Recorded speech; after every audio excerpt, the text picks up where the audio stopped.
Hey folks, it's me.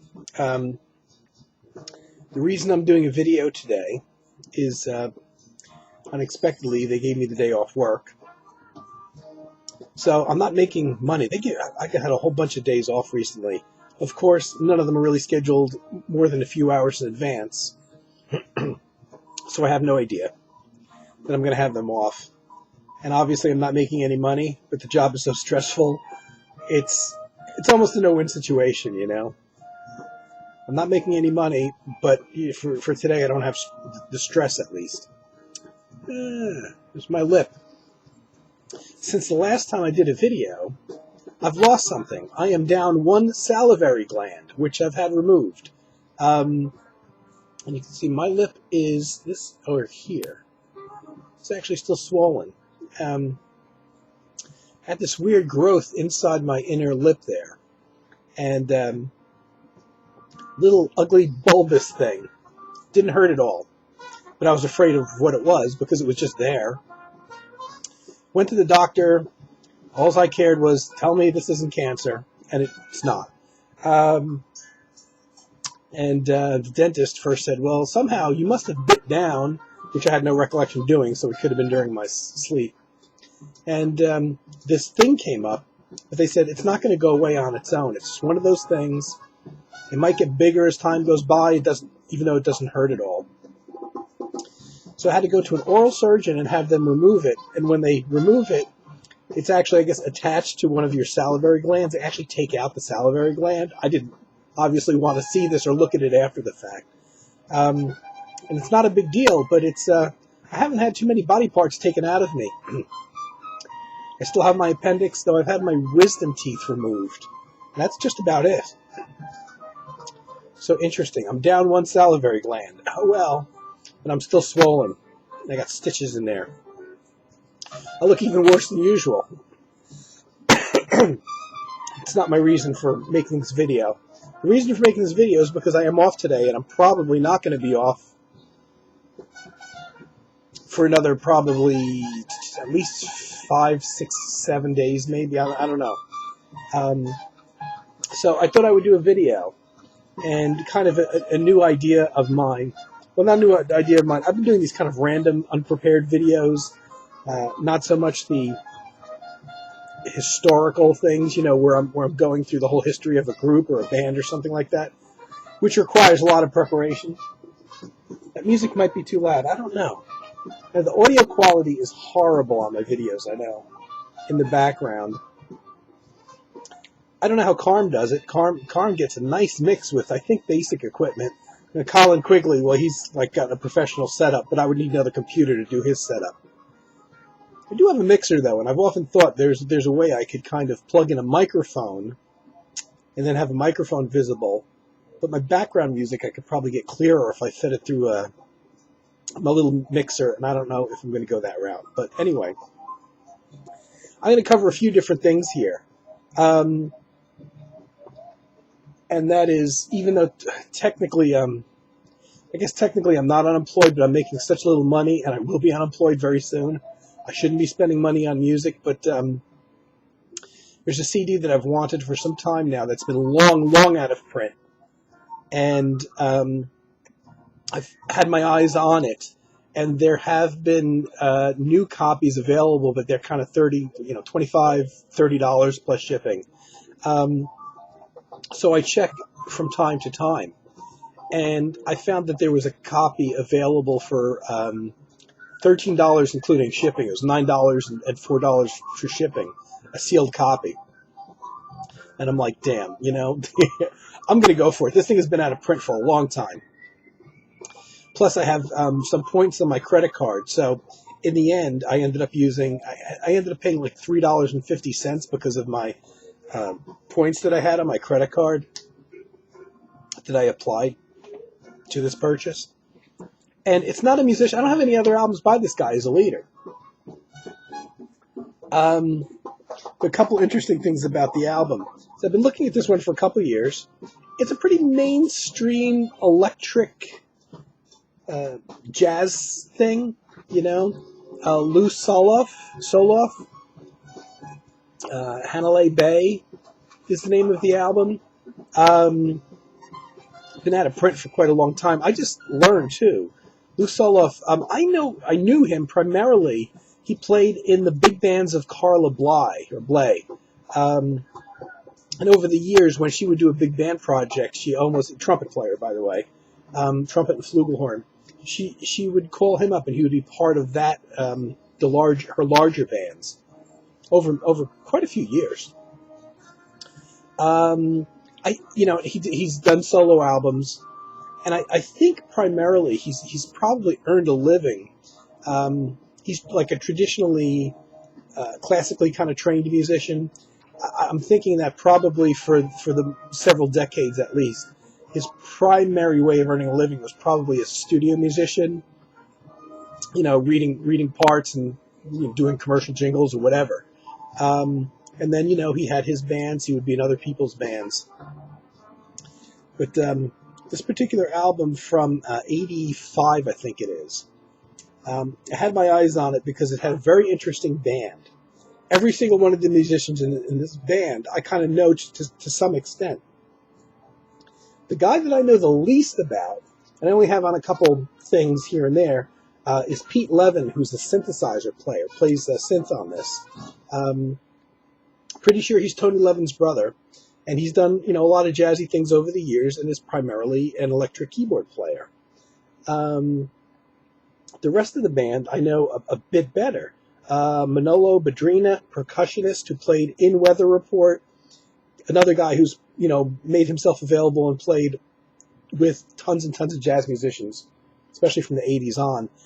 He was in Weather Report for a while. He also played in Joe Zawinul's post-Weather Report groups, Zawinul Syndicate, where he played a bunch. I think even at the very, very end of Joe Zawinul's playing career. So he's on it. Adam Nussbaum is on drums, who, if you're a kind of modern jazz fanatic, Adam Nussbaum we played a lot with John Abercrombie, John Schofield. I mean, Adam Nussbaum's one of those guys that have been all over the American jazz scene. Mark Egan plays bass, originally from the Pat Metheny group, but also elements in his solo career.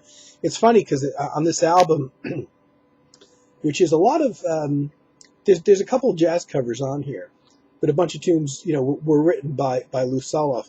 On a couple tunes, it almost sounds like it's a Mark Egan solo album because the bass is like the loudest thing in the mix on some of these tracks. Hiram Bullock on guitars.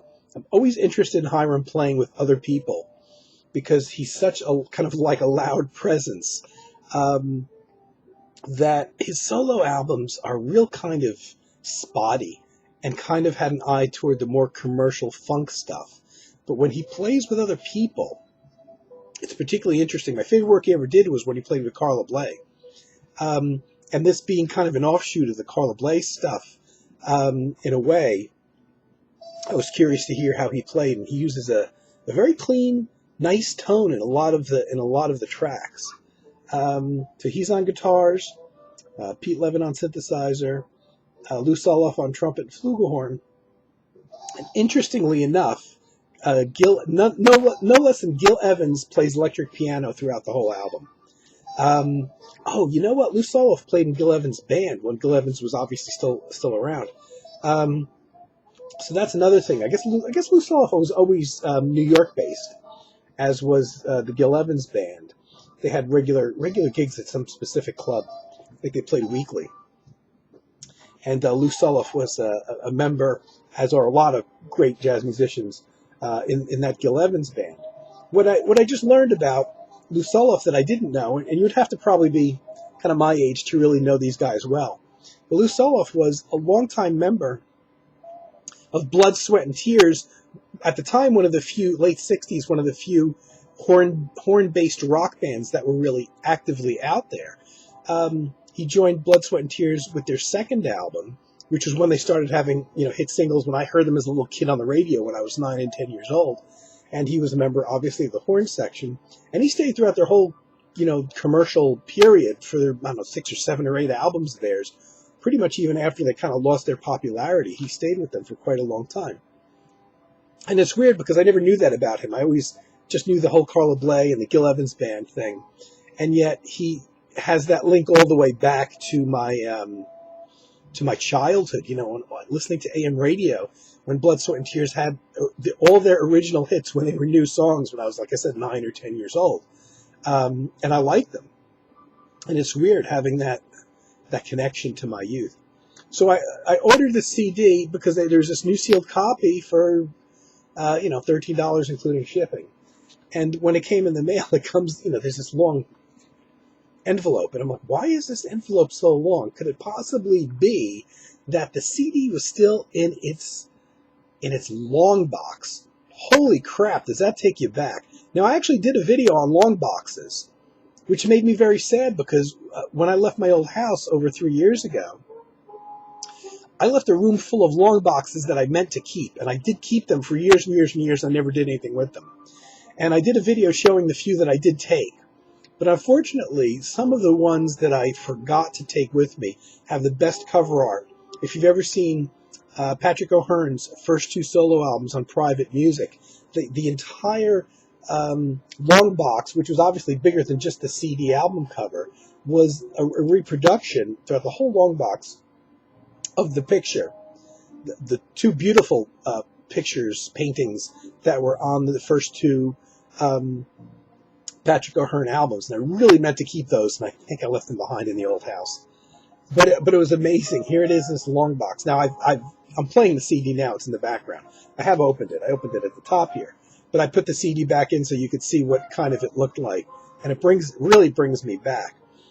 Long boxes have been gone extinct for a lot of years, and especially for folks in the VC. It's on the Pro Jazz label.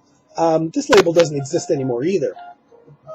And it's not such a big idea for us hardcore music nuts that we would pick up albums, CDs, whatever, on labels that don't exist, because that's pretty much our bread and butter. We like a lot of obscure music. If you're into jazz especially, you probably have a good chunk of your collection that's on small labels that don't exist anymore. So it's not such a big deal maybe, to have something on a label that doesn't exist anymore. But now to get anything in a long box at this many years later, holy crap. I'm surprised they didn't pull it out of the long box to make it easier to ship. Probably the few things that are in long boxes are done that. I know I bought one CD once that I know they had pulled out of a long box, even though it was still new. And the Pro Jazz label didn't last long. It was a label that had a lot of jazz artists, but when I discovered the label in 1990, which I think it was pretty much established around then, I know it was established pretty much with the advent of the CDs. They had a lot of jazz artists, but they had this new age subsidiary. I don't know if it was a full subsidiary, but a series of new age, and that's how I discovered them. And I discovered them, and I've shown these before, but I got some of these great CDs. That's Pro Jazz / New Age. And in 1990, this was a really short-lived, I'm sure I've seen this before, the Pro Jazz Sampler, Volume 1, and you can see what the price was. This is new, $6.99 list price. Well, the samplers a lot of times went for cheaper, just to whet your appetite for the artists. But there's a pianist on here, Robert Strickland, a few tracks by him, Brian Jobson, an acoustic guitarist, Tremel Starks, keyboards, a keyboard player, and a guy named Dan Estern, and John Holmquist, which was a guitar duo. And Pro Jazz Sampler Volume 1. Not sure, I don't have Volume 2. I don't even know if they ever got around to Volume 2. They didn't last long. And here's the Brian Jobson album that I bought as I think as a result of hearing it on, I think possibly as a result of hearing it on the sampler. I'm not sure. Just pretty much solo guitar. I think there's a little bit of piano rippling it on a couple tracks. A nice album. Another 1990 release. And my 2 favorites, which are things I picked up first, for $9.99 each. New. Northern Lights by Tremel Starks, which turned me on to Tremel Starks. This was a total blind buy in September Vision. These are both also 1990 Pro Jazz albums. I don't think this label lasted very long, and I've shown those before. And I think even Carm picked up on Tremel Starks. Those two Tremel Starks albums are fantastic. Oddly enough, very recently, his last video, Carm just showed another Tremel Starks that came out later on a different, I'm pretty sure it was a different label, which was him doing classical interpretations on synthesizer of Aaron Copland's music, which was an album that is almost as old as these, maybe a year or two later. But I had only personally discovered it a year ago or so, that the album even existed. That's really good too. But so Pro Jazz, it's weird to pick up another Pro Jazz album, you know? There's the little Pro Jazz logo on there. Pro Jazz. Nice. They do some very electric versions of a Thelonious Monk tune, Well You Needn't, and Charles Mingus tune, Goodbye Pork Pie Hat, which is hardly even recognizable. The Monk thing is recognizable because Monk's, themes were just so odd and weird. You always know them when you hear them, no matter how they're arranged. Pretty much the rest of the tracks, I think, are originals. Interesting album. I like it. It's very modern. It's not avant-garde. It's kind of electric. It's a cool album. I dig it. And I always liked hearing the late Hiram Bullock play in The Situation as a supporting person. Even though, and it's weird because he's typically not the type of player that I would really seek recordings by. He's very kind of aggressive, rock solo oriented. But there's just something that he brings out when he's playing in a more conventional, low-key setting, that his aggression brings out. He's not necessarily screaming solo all the times, like in the Carla Bley thing. The Nightglow album, which is my favorite playing of his, it's very restrained, and pretty much all the playing on that album, I think, is parts written out by him. But it brings something out that other musicians don't bring out in Carla Bley's music, because it's so precise and written out and almost like classical music. So, long boxes. I'm tempted. That long box is a very generic long box, unfortunately.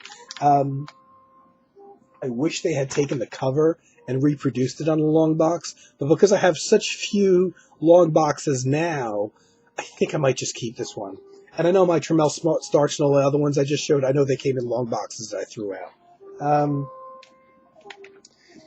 So I've been listening to, to continue a trend, because, I was looking for a few CDs in my collection. Maybe the good thing with not having money to buy a lot of new recordings is that it sends me back into my collection. I was looking for a couple specific albums, and when I look for specific albums, I never find them. Because since I moved, apart from a handful of artists, mostly my ECM artists, I don't have anything arranged. I just have all my CDs in tubs. And they're scattered all over the place. And I went looking for a couple CDs, which I didn't find, which I know I have. And you come across other things.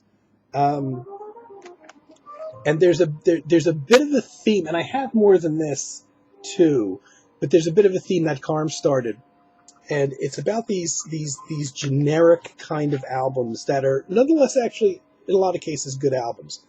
And I remember buying this particular one, just called Asian Serenity, which is actually really good. What the hell label is it on? 2007 Somerset Entertainment. And it's, I got this at one of those stores like Target or Walmart. I forget which one it was. When they had, I don't think they do this so much anymore. They had those music displays, and they had a lot of quote unquote nature music and that kind of thing. And they had this there, and you could sample it. You could actually click on a button and play it. And, it's not one that's full of nature sounds. As a matter of fact, I don't think there's nature sounds on here. It's piano, erhu, which is that 2-string Chinese violin, which has this eerie, to me, it sounds like a female voice. I love it. One of my favorite instruments. And bamboo flutes. And actually, on this one, they do credit. And a lot of these, the whole point is that you get these albums, and they're more focused on selling the music as this kind of generic Asian Serenity thing than they are with crediting the artists. And as Karin pointed out, some of these don't even have artist credits on them. This one does, but it doesn't mention the guy's name on the side, where it just says Asian Serenity. But it's by this guy, Guan, G-U-A-N, Guo Sheng. So his name is actually it's under the title. Composed, arranged, and produced by Guo Sheng.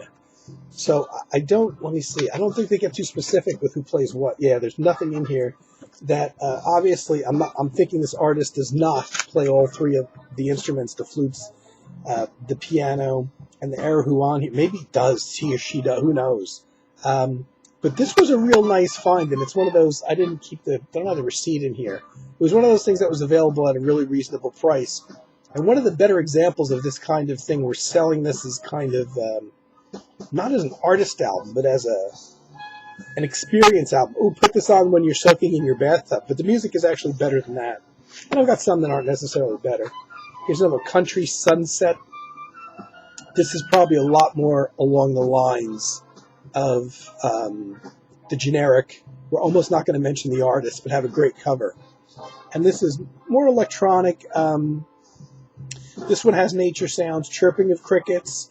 The guitar played with an ebow eerily floats above the barren landscape and amongst the last lingering rays of sunlight. Also in the distance are the captivating rhythms of percussion. This one on the bottom, it's a 59-minute CD. On the bottom, though, in tiny, tiny print, it does say music by A. Hughes, just letter A. I know there's a guy, it's probably Anton Hughes, that did come out with a series of very similar albums, and they actually mentioned his name, Anton Hughes, so I'm pretty sure that's who this is. And probably all him playing it all. You know what? So much for preparation. I didn't even open it. And there's a receipt in here, so I'm just curious. When did I get this? And wow, I've had that a long time. 2011. Wow. Total of $3.79 I paid for it brand new. Got it off of Amazon. 2011. That's not that long ago. It seems to me like I bought it a lot longer ago than that. Country Sunset. I have a couple Anton Hughes on. Oh, what's that label? They specialized in a lot of, Solitude of Summer, Quiet River. They did this whole series of albums based around nature sounds and basically synthesizer in a lot of cases, all done by one or two specific artists. Anton Hughes was one of them. Here's another one I found, which is a bit weird. It's called Water. It's a really, really good album. It's got 10 short tunes. It's only about 40 minutes. And, it came out as a budget thing. And again, this one really has no mention of the artist in there until you read the credits. This Water was pretty good if you can get a hold of it. The weird thing is, instead of it being on this kind of generic label, though, it's on JVC.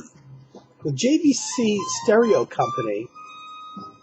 I don't know, that music is like drowning me out, and that's probably not that loud to you, but I can't even hear myself over it. JVC, the Stereo Company, for a very, very short time in the early 90s, this one's from 93, decided to go into the CD record business. And in America, they gave up after like 2 years. And the funny thing is, they signed a bunch of bands that were well known. They had Special Effects do a couple albums for them. And the first solo projects from both Kelly Minucci and George Jinda came out on JVC and almost immediately went out of print because JVC decided to get out of the CD record business. At least in America. I know they closed down shop in America. I think over in Japan they held on a bit longer and continued to make albums in Japan. The great thing about when they were in business, and I'm so sad to see them get out of the business, was despite the fact that they signed a few American, known American jazz musicians, there was a whole series of albums of Japanese artists that nobody knew of here in the U.S. that I don't know if they were better known in Japan. I'm assuming they were. And their albums all of a sudden started coming out over here in the JVC label. And it was probably, in my case, my first exposure to certain Japanese artists, including Yoshio Chin Suzuki, who's the one album he had that did come out in JVC here is an absolute favorite of mine and Carm's. And Carm just showed it again in his last video, how much he liked it. Morning Picture, I think is the name of it. I can picture what the CD looks like. Fantastic, fantastic album. And I picked it up out of the blue, not knowing anything about Yoshio Chin Suzuki, bass player, keyboard player. And I'm glad I bought it when I did, because not knowing that the JVC company would stop, their whole CD distribution album record company thing going on in just a couple short years. And this one called Water is weird because instead of really being a feature thing, and I didn't see JVC do this before, it's like they were jumping in on that kind of bandwagon of let's just put out a CD that attracts people because of the theme and not so much the music involved. Like I said, it's really short. It's from 1993. It's basically keyboard oriented. And the notes on here are more suggestive of the kind of thing that you get written in here, the mellow sounds of the setting sun, all that kind of thing, But this is by, and I don't know if maybe over in Japan this may have been marketed differently, if it may have actually been put out under the artist's name. Another Japanese artist that I've never heard of, but after getting this, I'm curious now to hear if he or she has got other albums. Junichi Kamiyama, Kamiyama, Kamiyama, Junichi. Don't know anything about him or her. Like I said, it's mostly keyboard oriented, very easy to take, not experimental electronics at all. Unfortunately, quite short, at only about 40 minutes. And I didn't see JVC market stuff like this when their label was in existence.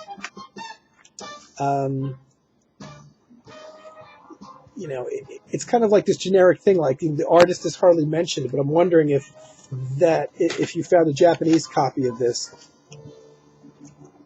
if they may have marketed it more under the artist's name. And it's just, the weird thing is in what little credits there are inside, it says all songs composed and arranged by Junichi Kamiyama, but the keyboard player is Yoji Kurabashi. So it's like, I don't know who Kamiyama is, but apparently this person wrote all the music, but somebody else played it. It's not, that's what it seems like. So the person playing it isn't the person who composed it, which is a little weird. And not knowing anything about the artist, I don't know why that would be the case. Or, and this has happened sometimes, whether somebody translated it incorrectly from Japanese. I've seen that in some German albums where a band was consisting mainly of a single musician who wrote all the music, and inside it looked like the person that actually engineered the music was given credit for not recording the music, but for playing it. It's a play-in recorded by so-and-so, when I know that wasn't the case. So I've seen some things that were translated incorrectly from foreign languages into English for the American audience. So I don't know. Does Junichi Kamiyama indeed not play on this album at all? And somebody else is playing his or her compositions? Why that would be, I don't know. It's quite strange, but an interesting album all the same. I was going to do a bunch of other things. But I decided to keep this under 7 hours this time. And I'll show just things I've been pulling out and listening to lately that are old things that I've had around. And I'll do that. on a separate video. And I had to show my long box anyway, because that was so weird in this day and age, 2016, to order a CD and get it in a long box. So obviously it's been sitting on a shelf somewhere for a lot of years. Okay, guys, I didn't mean to go a half hour, and I didn't really say anything. So I'm going to go, and I'm going to take my swollen lip and my missing salivary gland. I'm going to go take a nap or something, and hope everybody's doing well. I'll be making another video where I talked about a whole lot of nothing, probably on my next day off. So see you soon.